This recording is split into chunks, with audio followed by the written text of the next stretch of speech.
और निशाना अचूक। इस प्रकार से हमारी आर्चरी की तजवीज जो है वो दुश्मन को पूरी तरह से बर्बाद करती है।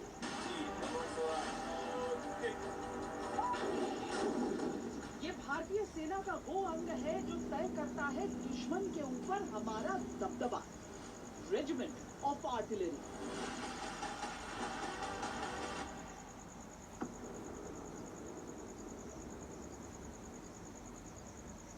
आर्टिलरी की भूमिका अपने फायर पावर से दुश्मन के सामरिक क्षमता को इस हद तक क्षीण करना है कि उसकी युद्ध की इच्छा शक्ति टूट जाए।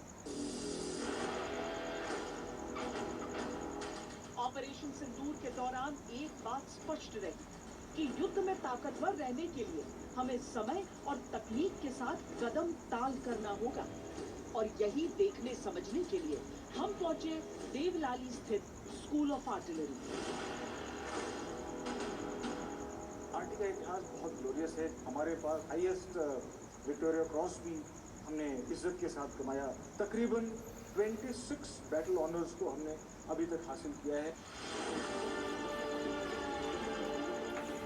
यहाँ इतिहास से लेकर वर्तमान तक का सफर दर्ज है। यहाँ भारतीय सेना के अफसरों और जवानों को बहुत ही साइंटिफिक ट्रेनिंग दी जाती है और यही भविष्य के युद्ध की तैयारी भी की जाती है।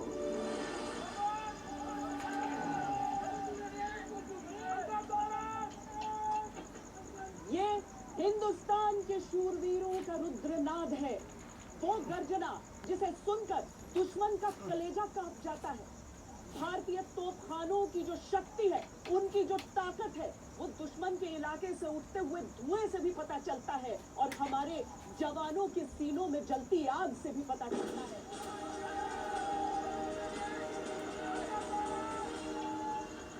सेना की ताकत सैनिकों के शौर्य से,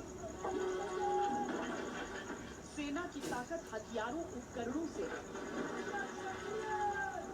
सेना की ताकत उन्नत तकनीक से।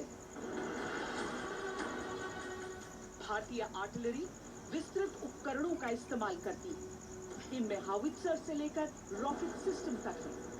प्रमुख तौर पर धनुष, जो कि एक 155 मिलीमीटर तोड़ हावित्सर है, M777, जो एक हल्का 155 मिलीमीटर हावित्सर है और पहाड़ी इलाकों में कारगर है। एटैक्स यानी advanced towed artillery gun system, जिसे DRDO, टाटा एडवांस सिस्टम और कल्याणी स्ट्रेटेजिक सिस्टम ने मिलकर विकसित किया है। कुटर 155 mm होता है, तो ऑब्वियसली उसका शेल का साइज भी बड़ा होता है एंड उसका कुटर भी बड़ा होता है। तो टारगेट एंड पे यानी कि दुश्मन के ऊपर उसका कहर जो होता है वो ऑब्वियसली बहुत ज्यादा होता है। जहां तक रॉकेट प्रणालियों का सवाल है, भारतीय artillery multiple rocket launcher system Pinaka और स्मर्च का इस्तेमाल करती है।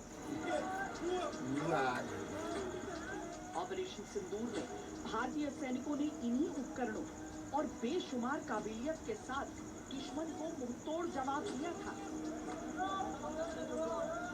सर्विलेंस मिशन के तहत अभी हमारा इंडियन आर्टिलरी अलग अलग तरह की सर्वेलांस